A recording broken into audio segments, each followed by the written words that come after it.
I drove 9 hours to my son's engagement dinner in Portland. When I got there, he said, "Oh, we had it yesterday. Just close family." I smiled and left. 3 days later, he called me panicking. "The card won't go through. Did you forget to pay?" I said calmly, "I warned you, remember?" But let me start from the beginning. This is a story about trust, family, and what happens when the people you love most decide you don't matter anymore. Before we unravel how a forgotten grandmother flipped the script in the most legendary way, tap like if Sweet Justice gives you chills, subscribe for more mind-blowing revenge tales, and tell me in the comments where you're tuning in from around the globe. I drove 9 hours with a box of family treasures only to be told the engagement dinner was yesterday. I stood there holding that box while they smiled like I was just a neighbor who showed up uninvited. That night I opened the old photo album inside and realized maybe it was never meant to stay in the family. So I left. But what I did next changed everything they thought they owned. The sky was barely light when I turned the key. 9 hours of highway stretched ahead, and my back already hurt thinking about it. But I felt steady and full of purpose. In the passenger seat, wrapped in a soft blanket, was a wooden box. Inside that box were 3 old photo albums, each more than 70 years old. My grandfather had filled them by lamplight. One for each major trip our family had taken back when we ran the small delivery business out of southern Kansas. He passed them to my father, who passed them to me. I had kept them safe like precious jewels. Today I was going to give them to my son David. David always loved stories. He loved hearing about our people and how they found paths no one else could. When he was little, he'd sit on my lap and look through those same albums with his small fingers, asking me to tell him again where the river split, where the cotton used to grow, where his great-grandfather once camped. It had been a while since he asked for those stories. Still, today felt like the right day. His engagement dinner. A big moment. A beginning. A time to pass on what matters. I hadn't seen David in almost 4 months. Our last call was short, but his voice sounded rushed. He mentioned they were planning something small, just family. I didn't ask questions. I trusted him. I trusted my son. By the time I pulled into the driveway, the sun had gone behind thick clouds. The house looked newer than I remembered. Bigger. Colder. Jessica, his fiancée, opened the door. Her face changed before she stepped aside. There was no hug, no welcome. I held up the box. I said, "I brought something for the engagement dinner." She paused, then tilted her head. She said, "Oh, they had the dinner yesterday." I stood there for a second, box in hand. I asked what she meant. She shrugged, said it was last minute. Her family was in town. They figured it made sense. Then she smiled, thin like paper, and said they didn't think I would be up for the travel anyway. Inside, I could hear laughter. Someone tapped a glass. She never moved from the doorway. I felt the box get heavier in my arms. Not from weight, but from shame. A shame that didn't belong to me, but had somehow made itself comfortable on my shoulders. I asked if I could come in for just a moment. She looked back, then said, "Maybe another time. They're still cleaning up. Too much going on." And then the door closed. 9 hours of driving for that. I sat in the car for almost an hour. No one came out. Not David, not even a text. Nothing. The box sat between us like a witness. I kept thinking back to when he was 8, when he cried because I wouldn't let him draw on those photos. He called them treasure. I told him they were history. Maybe they were both. Now they were just mine again. Eventually, I started the car and pulled away. There's a kind of silence that happens when someone closes a door on you without a sound. It's louder than shouting. He didn't raise his voice. He didn't even speak. But the silence said everything. I drove until the highway stopped feeling cruel. Until the gas light came on. Until I could hear myself breathing without choking on disappointment. That night in the motel room, I opened the box. I laid the albums out across the bed like old letters, looking through the pages with my fingers again. I remembered every turn, every bend, every marked path. What my son had forgotten, I still remembered. And just like that, something inside me began to shift. Have you ever felt it? That quiet moment when the sadness fades and something stronger begins to settle in? Because I felt it that night. And what I did the next morning, well, that part changes everything. The next morning, I drove back to my home in Cedar Falls. The sky was pale and thin, and I barely noticed the road. I wasn't crying. I wasn't even angry. But something about the silence inside me had hardened overnight. Not like a wall, more like a floor. I had somewhere to stand now. The house was quiet when I walked in. I lived alone since Robert passed, and the stillness used to bother me. Not anymore. That morning, it felt like a relief. I unpacked the albums and placed them back in the cabinet drawer, right beneath the hand-carved compass I once used on my father's land runs. That drawer was always where legacy lived, but something inside me knew the albums wouldn't be staying there much longer. Around noon, I made tea and sat at the kitchen table. I kept thinking about David's face when I held him the day he got into college. The boy who used to lean on me like I was his gravity. That boy hadn't answered my call, not even a message. A whole day had passed. I picked up the envelope from the edge of the table. It had arrived 2 weeks earlier from a regional museum I used to work with. They had been asking me for years to return and help organize some historical trade albums. I had always said no, but this time the envelope had a note from Margaret Henderson, the director herself. She had heard I was keeping some rare family artifacts. She wondered if I might consider sharing them for public view. I never responded. It had felt like too much at the time. But I opened the letter again and I read every word, and then I read it again. Something had shifted in me that morning. David's silence didn't just hurt. It made things clear. I called Margaret. She picked up on the second ring. She sounded surprised to hear my voice. Warm, though. Always was. We hadn't spoken in almost a year. I told her I was thinking about the offer, that I had 3 albums from the early 1900s, first-hand notes, trade lines, route notes in my grandfather's hand, and that I was ready to let them live outside my house. She didn't rush me. She just said they had room for them, and if I ever wanted to come in person, they would be honored. After we hung up, I sat in the living room and stared at the fireplace for a long time. There were no flames, just cold stone. The kind that didn't warm a room, only watched it. It wasn't just about the albums. It was about the way my life had shrunk around my son's needs without me noticing. The dinners I cooked when he didn't show. The birthdays I sat through with Jessica's family taking the spotlight. The time I loaned them $13,500 when they were starting that real estate business and never once brought it up again. Because I believed in him. Because that's what you do for people you love. That love had turned quiet, not because I stopped feeling it, but because he stopped receiving it. A week later, I visited the museum. The moment I walked into the work area, the air felt different. Clean, measured.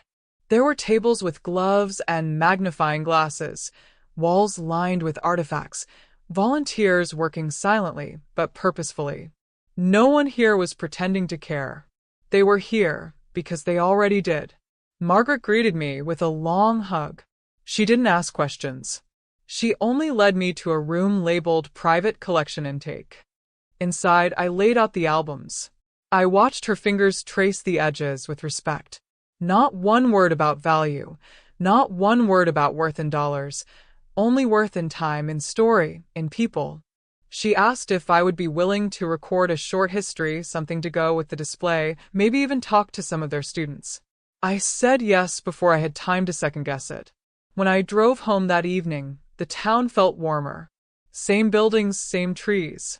But I saw it all differently, like something had been peeled away from my eyes. Back at home, I cleaned out the cabinet drawer. I didn't leave it empty. I placed a small brass key inside. It had once opened my father's cedar chest. That chest was long gone, but the key remained. I didn't know why I kept it until that moment. It was the last thing of his I had never shared. Now I was starting to understand why. Some things belong to blood, and some things belong to memory. But some, like albums, like stories, like silence broken at the right moment, they belong to legacy. And I was done handing that legacy to people who didn't want to carry it. I didn't know what would come next, but for the first time in years, I wanted to find out. I went to take out the trash the next morning and passed by the small message board near my fridge. For years, that board held old birthday cards, notes from neighbors, and photos of David from every stage of his life. First day of kindergarten, senior prom. That summer he spent working in Colorado and came home sunburnt and grinning. But what stopped me was the most recent photo I had pinned. It was from the year before, when I visited him and Jessica for Thanksgiving. We had gone to the local garden center and a stranger had offered to take our picture. Jessica had worn a deep green scarf and David had placed his hand gently on her back. I stood next to them smiling. That photo had been cut right through the middle. Jessica and David remained whole, but my half was cleanly sliced out. I stared at it for a long time, not in shock, in recognition. There's a way a person can be erased from their own life, and the first sign is never loud. It's subtle. When their seat at the table is moved without mention. When stories they told are retold without credit. When memories are edited slowly until they fit someone else's version of comfort. I took the photo down, folded it once, and placed it inside a recipe book. I had no desire to throw it away. Not yet.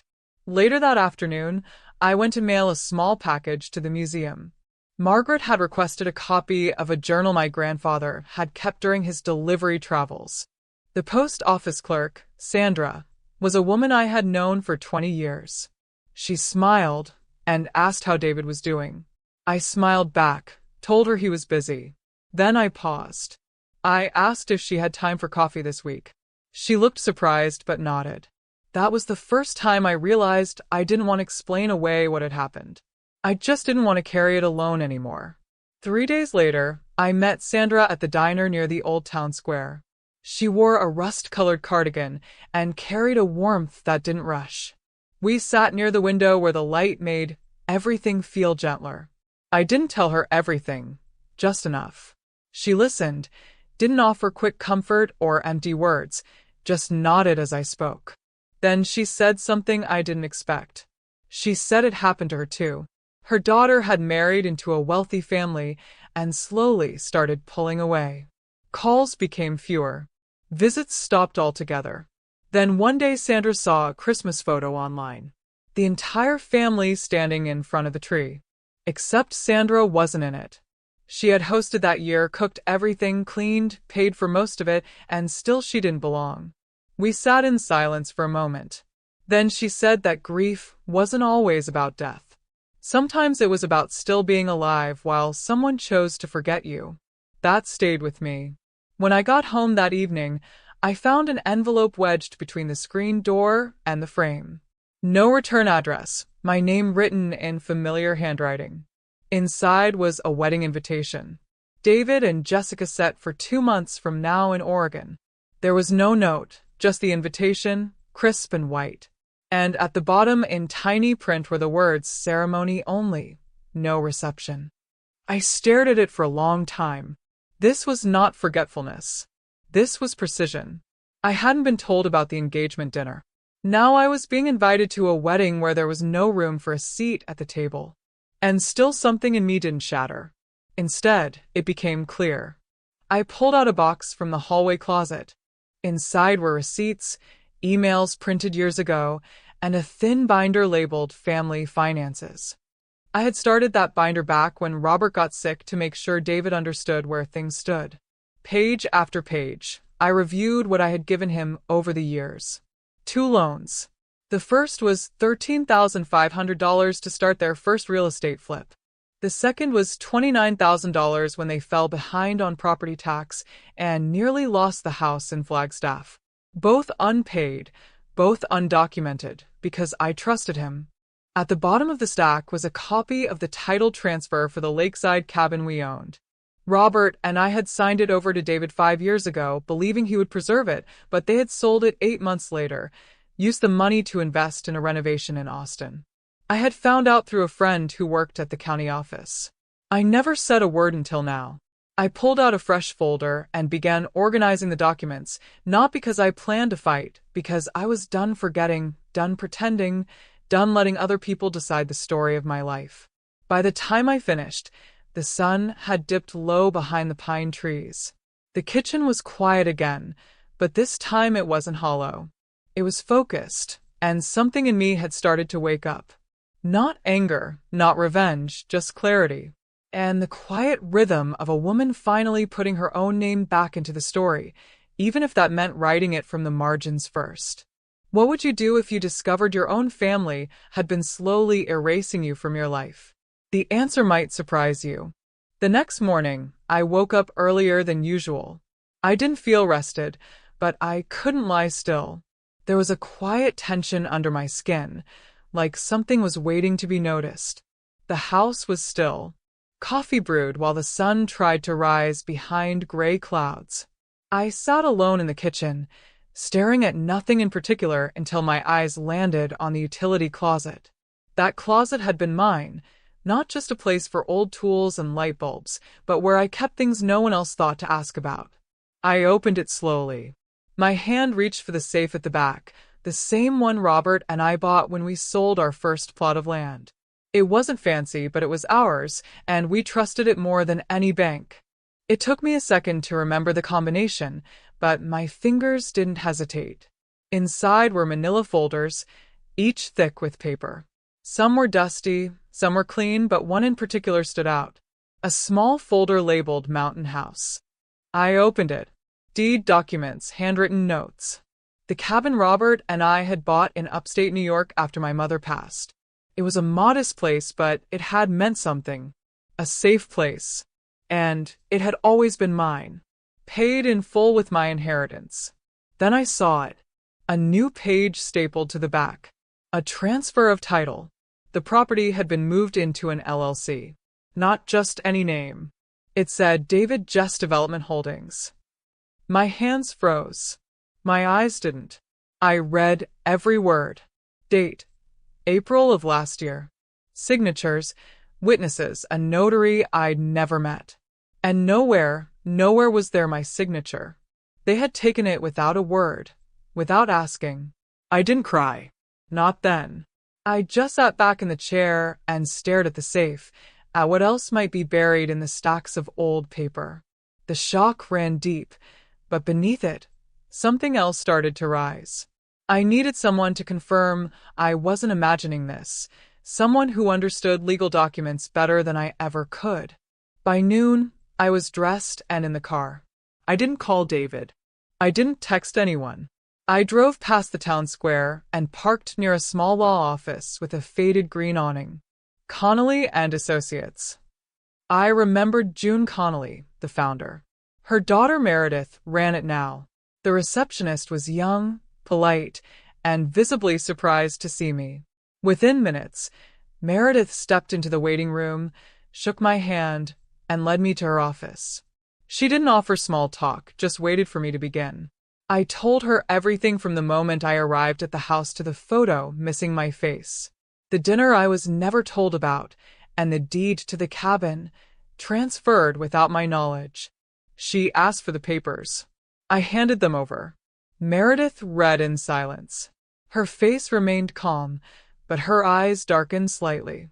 When she finished, she leaned back and said she'd seen this before. Not the exact situation, but similar patterns. Quiet power of attorney documents. Elderly parents signed off of assets without full understanding. Properties moved into holding companies that quietly cut the original owner out. I asked what could be done. She said she would start by researching the LLC, finding out who set it up, when and whether my name had been used legally. She would also look into any recent legal filings in my name, power of attorney, changes to estate plans, anything suspicious. I left her office with a file folder and her card. She told me not to speak to David or Jessica until we knew more. I nodded. Back home, I took every document from the safe and placed them into a locked briefcase. I put that briefcase in my trunk just in case. Then I called my accountant and my insurance agent. Asked questions I should have asked years ago. That evening, I sat on the porch looking out at the lake. I didn't feel angry, not even sad. I felt clear, and that clarity felt heavier than anything else. For the first time in years, I saw my life for what it had become, not what I had hoped, not what I thought I had built, just what it was. I had trusted too much. I had allowed silence to speak for me. I had let people I loved make decisions for me without questioning their motives. But not anymore. That night, I went into the attic and found a box I hadn't opened in years. Letters, a map, a key to the mountain house cabin, the one I never thought I'd need again. I traced the map with my finger. The roads looked thinner than I remembered, but I knew them. I could still find my way. The house no longer felt like home. But I wasn't lost. They thought they'd moved me out of the picture, but I was just getting started. The following days passed in an odd quiet, like the calm after a long storm that no one dared to speak of. David and Jessica seemed to assume my silence meant resolution, maybe even surrender. But I wasn't quiet because I was passive. I was quiet because I was watching. The shift in their tone toward me had settled into something cold and businesslike. I wasn't invited to sit with them during coffee. I wasn't included in calls with the wedding planner. Even the dog, Buddy, had stopped curling at my feet. He had started sleeping outside their bedroom door. I didn't try to change it. I used the time to organize the rest of the paperwork from the safe, grouping everything into label folders. Old investment records, bonds, certificates of ownership for our previous land sales. And tucked away in one of the older envelopes, I found something I hadn't expected. A copy of Robert's last letter to me. It was handwritten in blue ink, dated 3 weeks before he died. I remembered now. He'd placed it on my bedside table and told me not to open it until I felt I needed to hear his voice again. He had written about the cabin, about the way I always lit the fireplace just before the sun dipped behind the hills, about the summer we painted the shutters green and danced barefoot on the porch after finishing the job. But near the end, his tone changed. He warned me that people, even those we love, can lose sight of what matters when money or power enters the picture. He told me not to doubt my instincts. And most importantly, he wrote this: "You are the keeper of what we built. Protect it, even if that means walking away from those who don't deserve it." I folded the letter back up, slid it into my coat pocket, and sat in the stillness of the kitchen, listening to the clock tick, as if marking down the time I had left before everything changed. The next morning, Meredith called. She had looked deeper into David Jess Development Holdings. The LLC had been formed 5 months prior to my arrival using a P.O. box in a nearby town. The signature listed David. The manager, Jessica. My name was nowhere. Worse, Meredith found that the cabin property had been used as collateral on a short-term business loan.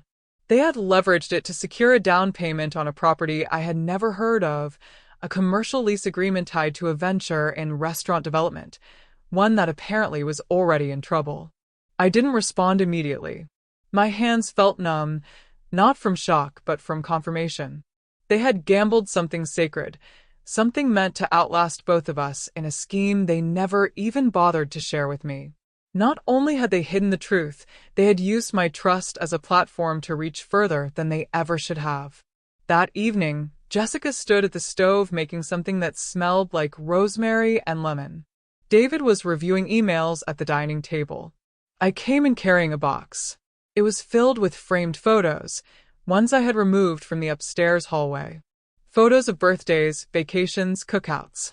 All of them had something in common. They had my face in them. I placed the box gently on the table. They both looked up.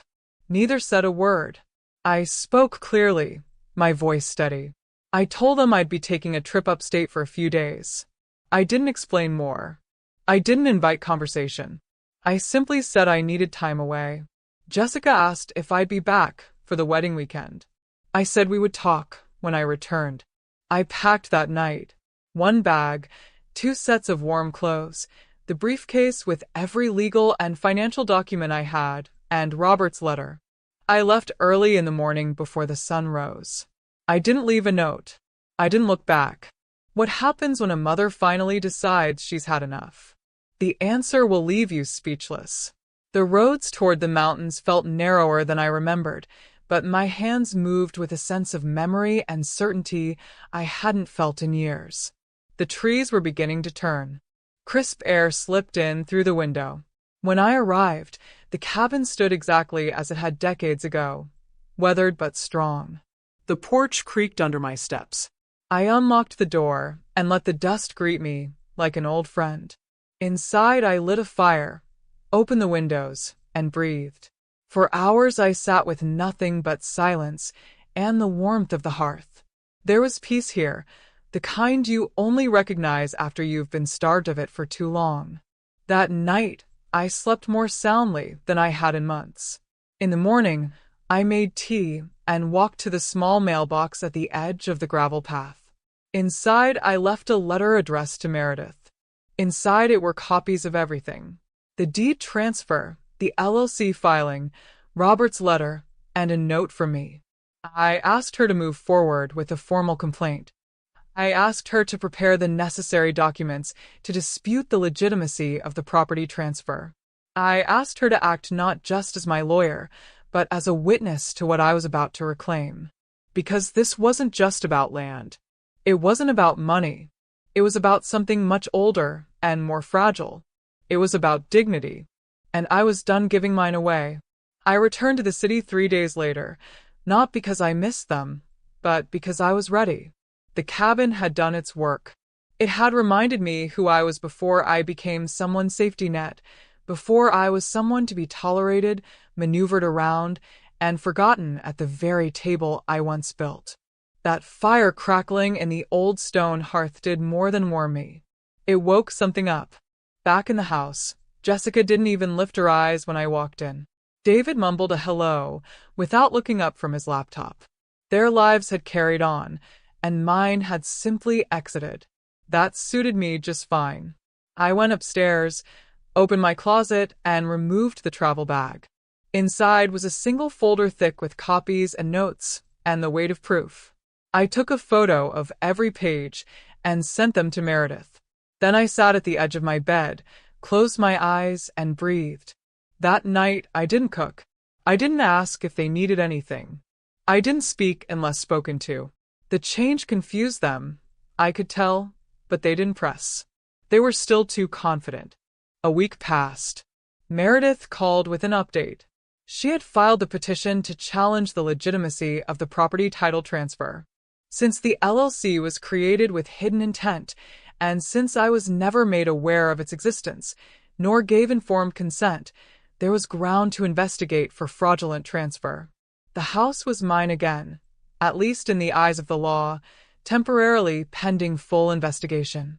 But even that made something inside me settle. I didn't tell them right away. Instead, I observed. I paid attention to the way Jessica took over the garden patio, now calling it her design project. I noticed how David started bringing in catalogs for luxury fixtures, none of which we had ever needed. There was no mention of the cabin, no whisper of the LLC. But there was a tension in their movements, like they were waiting for something to snap. It finally did. The morning the courier arrived with a large envelope addressed to me. Jessica picked it up from the porch, glanced at the name, and brought it to the kitchen. I was having coffee. She placed it in front of me like it was nothing. I opened it slowly, aware of her eyes. Inside was a formal letter from the county recorder's office acknowledging receipt of my claim and confirming that the property in dispute was now under legal review. Jessica went pale. She asked where it came from. I didn't answer. David came in. She handed him the letter. He scanned it quickly, then looked at me. His face didn't flush. It fell. He asked what I was doing. I said nothing. I simply got up, took the letter, and walked out to the sunroom. A few hours later, they asked to talk. We sat in the living room. David did most of the speaking. He said things had gotten complicated, that they only wanted to help the family's future. He mentioned the restaurant investment, the expansion plans, the timing. He claimed it was never about taking anything away from me. I nodded. Then I asked him why he never told me about the LLC, why he forged my signature on the deed transfer, why he used the cabin, the one place Robert and I built together, as collateral for a loan I had never seen. He didn't answer. Jessica tried to step in. She said it was a misunderstanding, that I was always going to benefit, that it was all going to be in the family. I told her I had read Robert's letter again. I told her about his words on keeping and protection, and I told her the part that mattered most. You do not protect something by giving it away to people who lie. I didn't raise my voice. I didn't cry.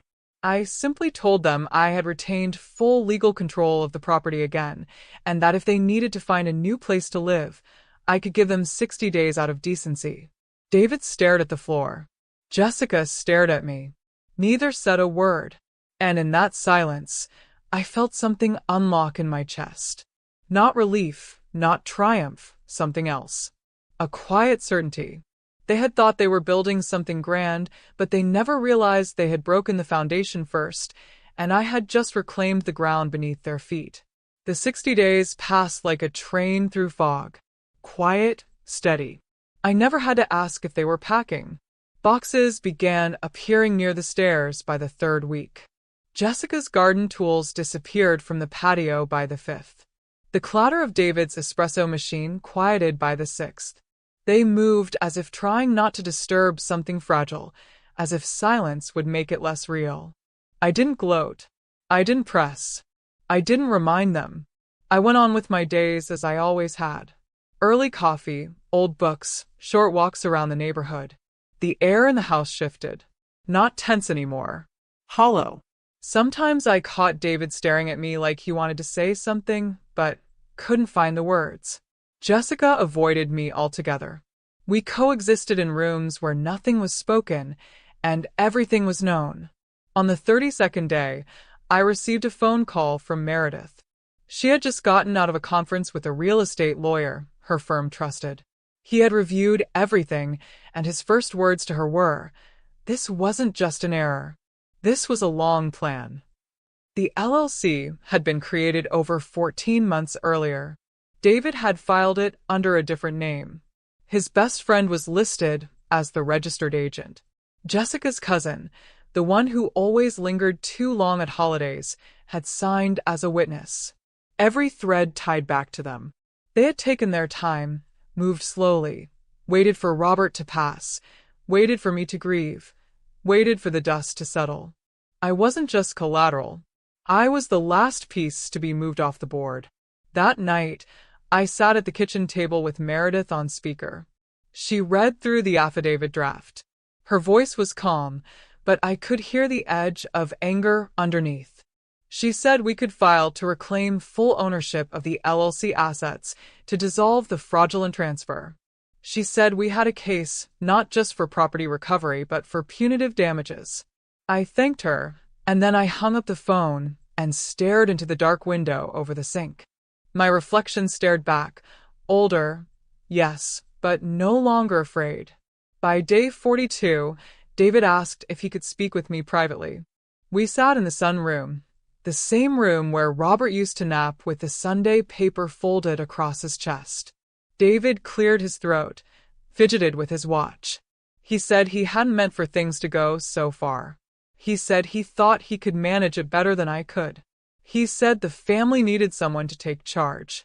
I listened. He talked about investments, the business climate, the property taxes. I listened. Then he said something that stopped me cold. He said, "You don't even use it, Mom. The cabin. You sit in this house and you mourn." I stared at him for a long time. Then I told him about the weekend I spent up there alone. About the old log Robert carved our initials into. About the way the trees still creaked the same way they did 30 years ago, about the letter I found, and the way I felt when I realized my name still mattered somewhere. He said nothing. I stood up, walked to the mantel, and picked up a framed photo. It was from Thanksgiving 12 years ago, the last one with Robert. David had his arm around me.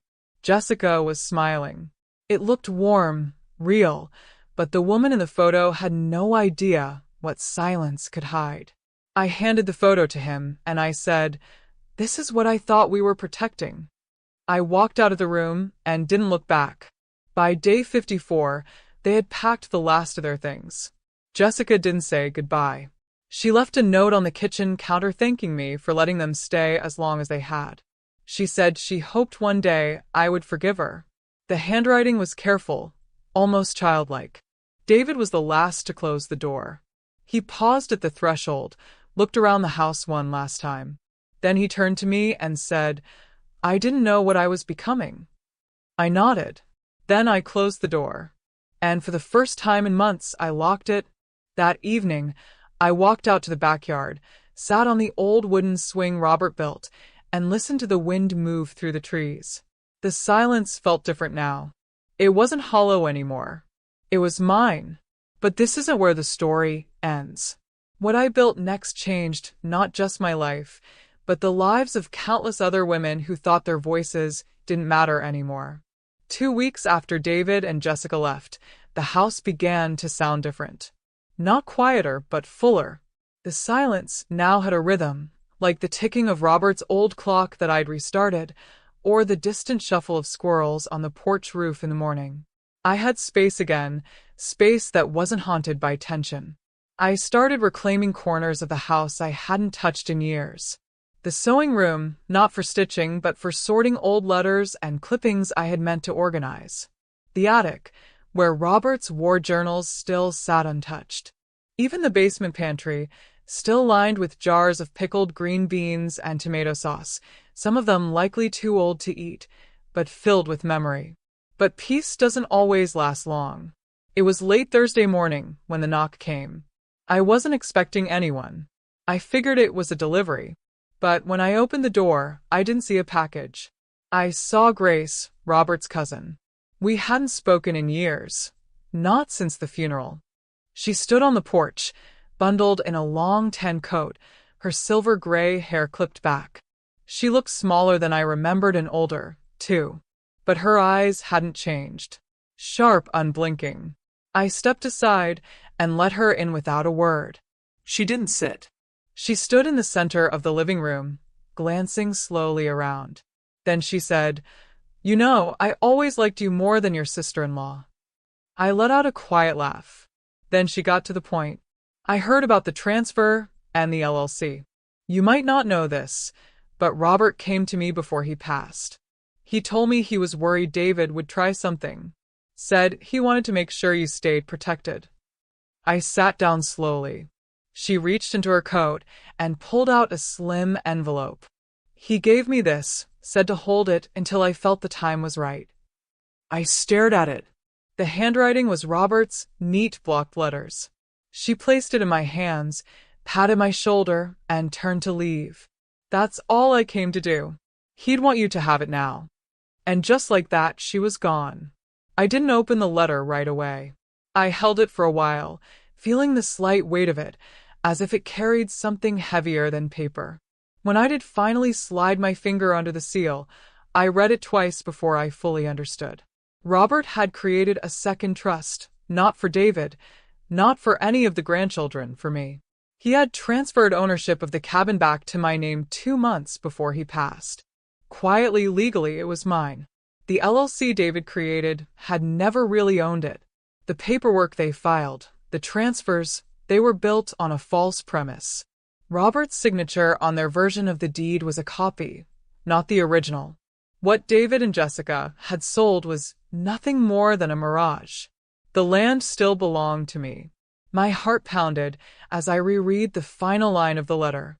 "In case you ever need to remember who built this life with you, it was never them. It was us." I sat for a long time after that, staring out at the trees beyond the window, my breath steady, my chest tight, but not from pain this time, from a strange rising sense of confirmation. By the next morning, I had called Meredith. I told her everything Grace said. I scanned the letter and emailed it over. She didn't even try to hide her reaction. "This changes everything." Within days, the legal gears began to shift. The lawyer who had originally notarized Robert's documents confirmed their authenticity. The second trust was legally binding. David's sale of the property to the out-of-state investor was now a legal mess. The title company involved had already flagged inconsistencies and paused the final transfer of funds. I could almost hear the walls closing in on them. But I didn't feel joy. I felt sorrow. Not because I was uncertain, but because of how far we had drifted, how willing they were to erase me for something they couldn't even keep. One evening, I drove up to the cabin alone. The air was cooler now. Autumn had settled in. The leaves rustled under my boots as I walked the old path Robert used to clear every spring. The cabin looked untouched, empty, but not broken. I unlocked the front door and stepped inside. It smelled like pine and cedar and thyme. I placed the letter on the kitchen table, and then I made tea. That night, I sat on the porch wrapped in Robert's old flannel blanket, watching the stars prick through the black sky. The silence wasn't hollow this time, either. It was sacred. And as I listened to the wind stir through the trees, I realized something. This wasn't the end. This was the beginning of the part of my life where I stopped apologizing for surviving, where I stopped shrinking to make space for others who never gave me any. The part where I took back what was mine, not just land, but self. The call from David came on a Sunday evening, a week after the legal dust had started to settle. I was sitting at the kitchen table sorting Robert's old photo albums into two piles. Ones I wanted to keep out, and ones I was finally ready to put away.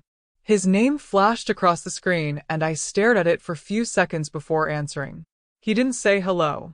He said, "We'd like to invite you to dinner." No explanation, no apology, just that. He said Jessica would cook, that they'd like to talk, clear the air. He said it like I hadn't just spent the last few weeks unraveling the mess they created, but I said yes. I wanted to look them in the eye. The night of the dinner, I wore the navy dress Robert always said brought out the blue in my eyes. I didn't dress to impress them. I dressed to remind myself who I was. The house was clean, too clean. The scent of lavender and lemon was thick in the air, almost artificial. The table was already set with Jessica's fancy plates and cloth napkins she never used when it was just me. Jessica greeted me at the door with a tight smile. David stood behind her, looking like he hadn't slept. Dinner started with small talk, useless things, the weather, news about the neighbors.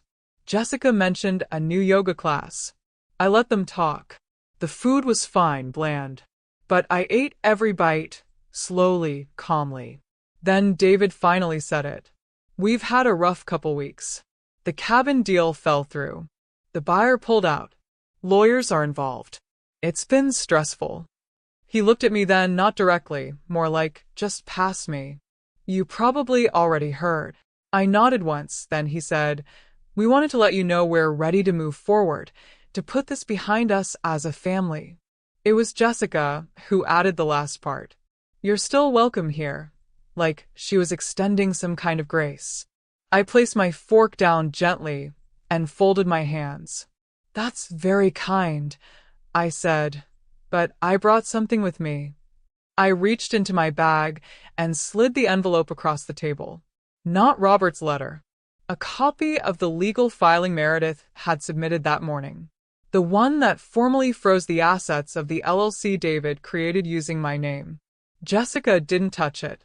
David stared at it for a moment before picking it up. He scanned the first page, then the second. His face went pale. "This isn't necessary," he muttered. I didn't respond. Jessica said, "You're being dramatic." That made me smile. Then I said, "I spent 35 years standing beside Robert, building what we had, supporting this family, and in a single afternoon, you both decided I was dispensable, that I didn't matter."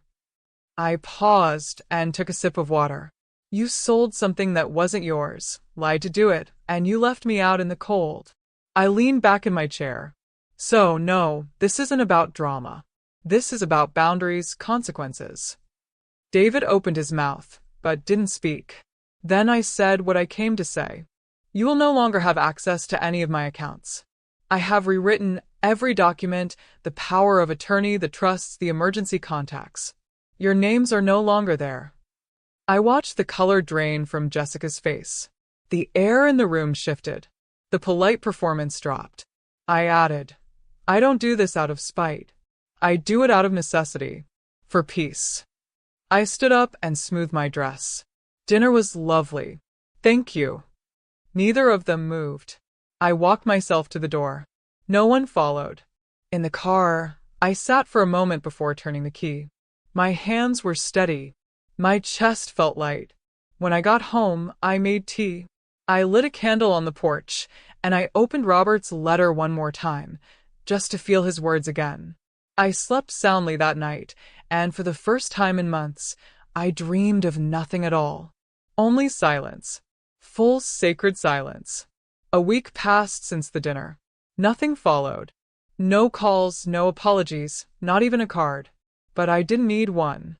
Instead, I focused on the next thing, something Robert and I had talked about in whispers near the end when his breathing had slowed, and he started speaking in short, honest bursts.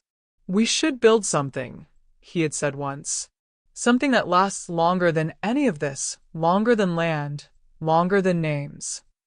At the time I had thought he meant the cabin, but maybe he had meant something more. I started spending my mornings at the public library in town, not in the fiction section where I used to browse.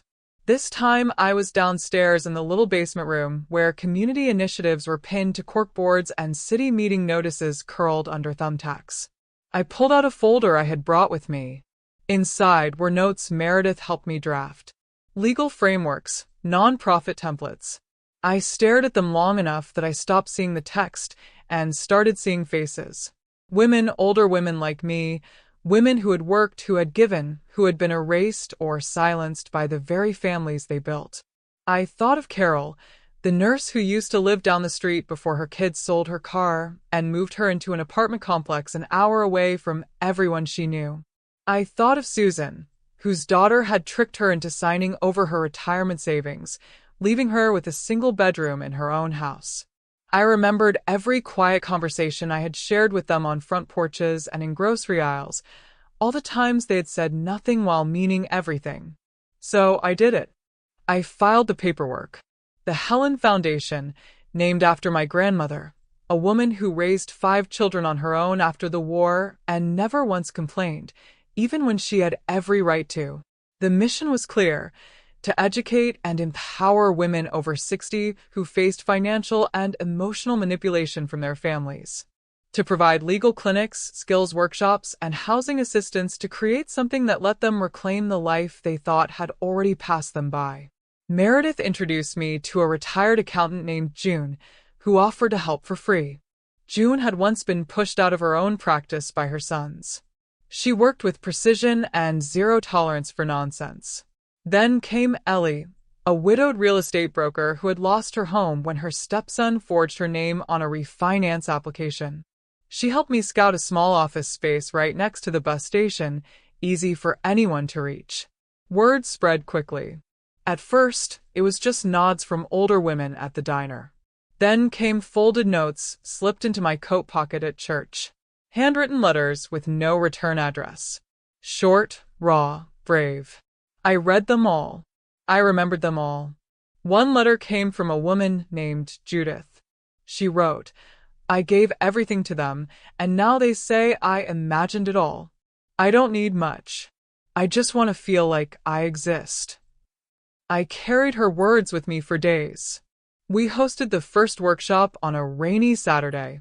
I bought muffins from the market and made coffee in a borrowed percolator. 6 women came. One cried before we even began. Another brought a stack of unopened bills she had been too afraid to read.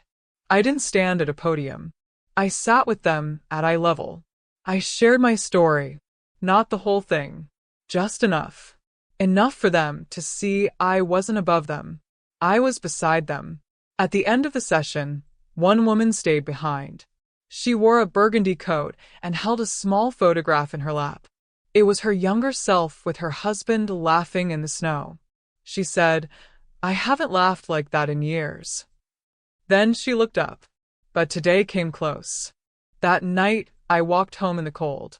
My shoes were soaked, my fingers numb, but I felt something I hadn't felt in months. Steady, centered, the kind of peace that doesn't come from being praised or accepted. The kind that grows from doing what is right, even when no one claps. The next day, Meredith called. She said the court had ruled in our favor. David's LLC was dissolved. The assets returned. The cabin was now fully protected. I thanked her. Then I told her something I hadn't said out loud yet. Winning the case wasn't the point anymore. The point was this. These women, this room, this ripple. And that was something no document could ever undo. I placed Judith's letter in a small box I kept under my bed along with the photo of Robert and me by the lake and the letter he left. They didn't belong on shelves anymore. They belonged here, close, alive, and in the morning I would show up again, just like them, just like me. But then something happened that I didn't see coming. Something that changed everything once more. It was a Tuesday morning, 3 weeks after our 5th workshop. I was at the foundation office early, reviewing applications for our new legal clinic program. The morning light streamed through the small windows, and I could hear the quiet hum of the bus station next door. That's when she walked in. A young woman, maybe 25, with dark hair pulled back and nervous eyes. She stood in the doorway like she wasn't sure she belonged there. "Excuse me," she said. "Are you Elizabeth?" I nodded and gestured to the chair across from my desk. She sat down slowly, clutching a manila envelope. "My name is Amy," she said. "Amy Henderson. I think you knew my grandmother, Margaret Henderson, from the museum." My heart stopped. Margaret had passed away 2 months ago. I had attended the funeral, but I hadn't met any family members. Amy opened the envelope and pulled out a thick folder. "My grandmother left this for you. She said if anything ever happened to her, I should bring it to you personally." Inside the folder were documents I had never seen before. Legal papers, bank statements, and a handwritten note from Margaret. "Elizabeth," the note read, "if you're reading this, then Amy has found you. What I'm about to tell you will shock you, but you deserve to know the truth. David came to me 6 months ago. He offered to sell me your family albums for $50,000. He said you were getting old and didn't appreciate their value anymore. He said the money would help secure your future care." My hands trembled as I continued reading. I knew something was wrong immediately. Those albums belonged in your family, not in my museum. But David was insistent. He even brought Jessica with him to pressure me.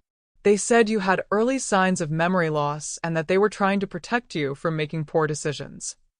I looked up at Amy, who was watching me carefully. "There's more," she said softly. I kept reading. "I didn't buy the albums, Elizabeth. But I did some investigating. David and Jessica have been telling people around town that you're becoming forgetful, that you've been making concerning financial decisions. They've been building a case to have you declared incompetent. The LLC wasn't just about stealing your property. It was about taking control of everything you own." The room felt like it was spinning. Amy reached across and touched my hand. "My grandmother was worried about you," Amy continued. "She started documenting everything David told her. She even recorded one of their conversations." Amy pulled out a small digital recorder. "She wanted you to have this as evidence." I stared at the recorder, then back at the letter. Margaret's final words were clear. "Fight back, Elizabeth. You're stronger than they know. And you're not alone." That evening, I called Meredith and asked her to come to my house immediately. When she arrived, I played the recording. David's voice filled my living room, cold and calculating as he discussed my declining mental state with Margaret. "We're just trying to protect her," he said on the recording. "She's been making these strange decisions, giving money to questionable charities, talking about starting some foundation for old women. We think she's losing her grip on reality." Meredith's face darkened as we listened. When the recording ended, she leaned back in her chair. "Elizabeth," she said, "this isn't just fraud. This is elder abuse. They were systematically destroying your reputation to justify taking control of your life. The next morning, I made a decision that surprised even me. I called David. "I'd like to see you," I said when he answered. "There's something we need to discuss." He sounded nervous, but agreed to meet me at a coffee shop downtown. When I arrived, he was already there, fidgeting with his phone. I sat down across from him and placed the manila envelope on the table. "I know about the museum," I said quietly. His face went white. "I know about the recordings. I know about the lies you've been spreading about my mental health. I know about your plan to have me declared incompetent." David opened his mouth, but no words came out. "You didn't just steal from me," I continued. "You tried to steal who I am. You tried to make everyone believe I was a confused old woman who couldn't take care of herself." I leaned forward. "But here's what you don't understand, David. I'm not just your mother anymore. I'm the founder of an organization that helps women like me. I have lawyers, advocates, and witnesses. And now I have proof of what you really are." David finally found his voice. "Mom, please. I can explain." "No," I said, standing up. "You can't. Because there is no explanation for what you've done. There's only consequences." I picked up the envelope. "You have 48 hours to publicly apologize for the lies you've spread about my mental health. You will contact every person you spoke to and tell them the truth. If you don't, this recording goes to the district attorney." I walked away without looking back. What David did next shocked everyone who knew our family, but it also proved something I had suspected all along about the kind of person he had become. 2 days passed. No apology came. On the third morning, I was at the foundation office when Meredith called. "Elizabeth, you need to see the news." I turned on the small television in our break room. There on the local morning show was David. He sat across from the host, looking polished and confident in a way that made my stomach turn. "My mother has been struggling with some cognitive issues," he was saying. "It's been heartbreaking for our family. She started this foundation, but we're concerned she's being taken advantage of by people who see her as vulnerable." The host nodded sympathetically. "That must be so difficult. What can families do in situations like this?" David leaned forward, his voice full of fake concern. "The hardest part is that she doesn't recognize she needs help.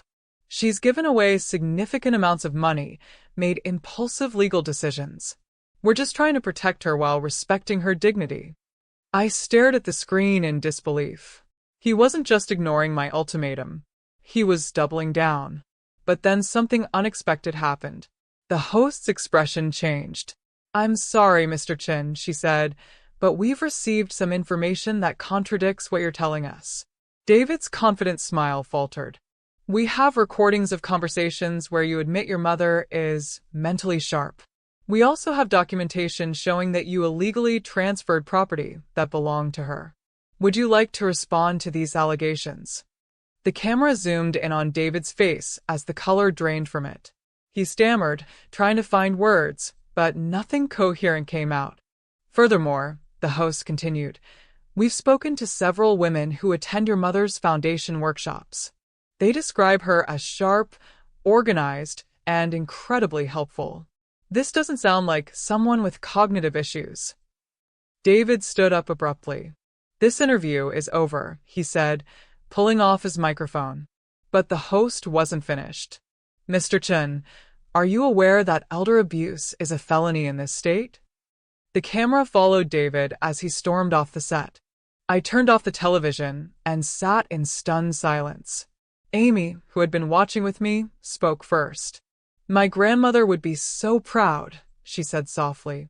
That afternoon, my phone rang constantly. Reporters, friends, even strangers who had seen the interview. But the call that mattered most came at 6 p.m. It was David. "Mom," he said, his voice shaking. "I need to talk to you." We met at the same coffee shop, but this time David looked broken. His hands trembled as he tried to drink his coffee.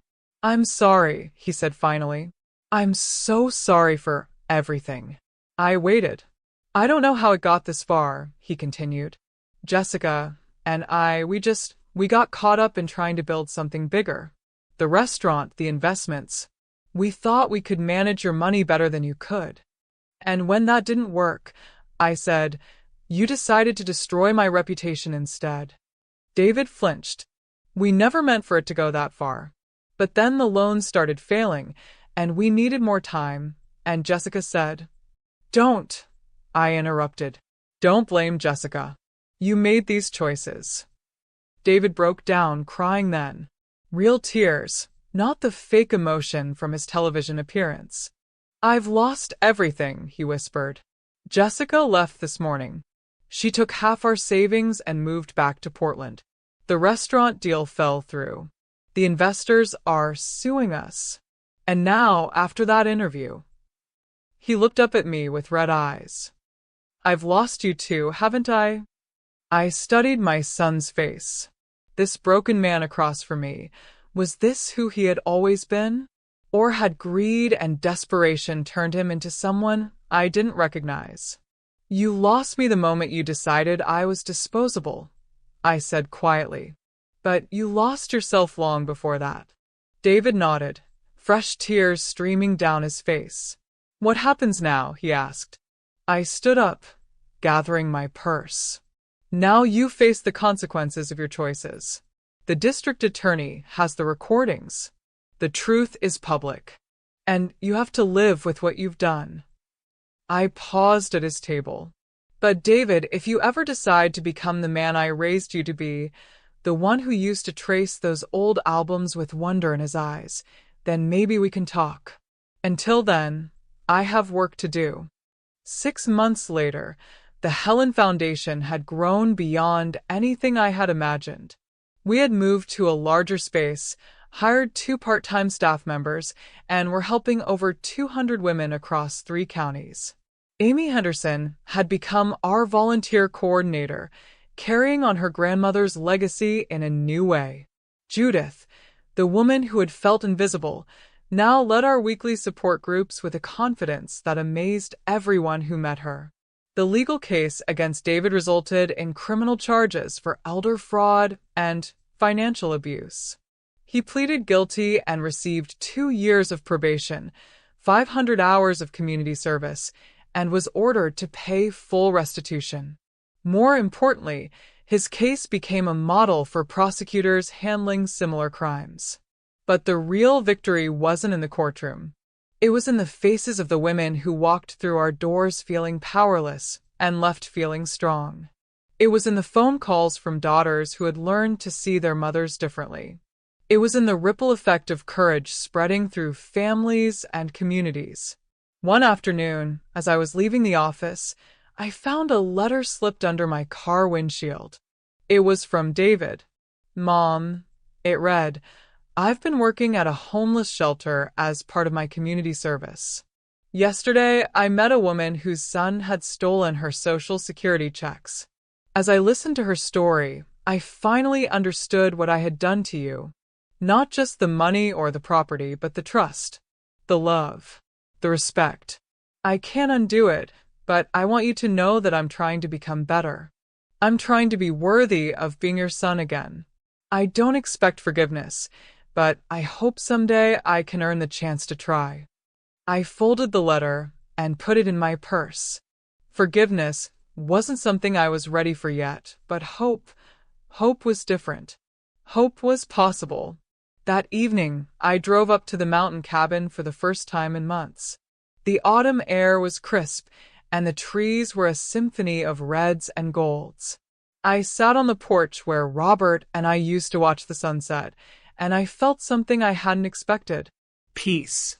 Not the fragile kind that comes from avoiding conflict, but the deep, unshakable kind that comes from knowing who you are and standing firm in that truth. I thought about all the women who had thanked me for starting the foundation, but the truth was, they had saved me as much as I had helped them. In fighting for their voices, I had found my own again. As the sun set behind the mountains, I made a decision. Tomorrow, I would call the local college. They had been asking me to speak to their social work students about elder advocacy. It was time to share this story with the next generation to make sure that other families wouldn't have to learn these lessons the hard way. The stars came out one by one, and I wrapped Robert's old sweater tighter around my shoulders. Somewhere in the distance, an owl called out, and another answered back. I wasn't alone anymore. I had never really been alone. I had just forgotten for a while who I was and what I was capable of building. But I remembered now, and I was just getting started. This story isn't just about one family's betrayal. It's about the thousands of older women who are silenced, manipulated, and erased by the very people who should protect them. If this story touched you, if it reminded you of someone you know, don't stay silent. Share it. Talk about it. Be the voice that someone needs to hear. Because every woman deserves to be seen, heard, and valued, no matter her age. Every woman deserves to reclaim her story. And sometimes, all it takes is one person standing up to say, "Not anymore." What would you do if you discovered your family was slowly erasing you from your own life? Let me know in the comments below. Your story might be exactly what someone else needs to hear tonight. Remember, you are never too old to reclaim your power. You are never too old to start again. And you are never, ever disposable.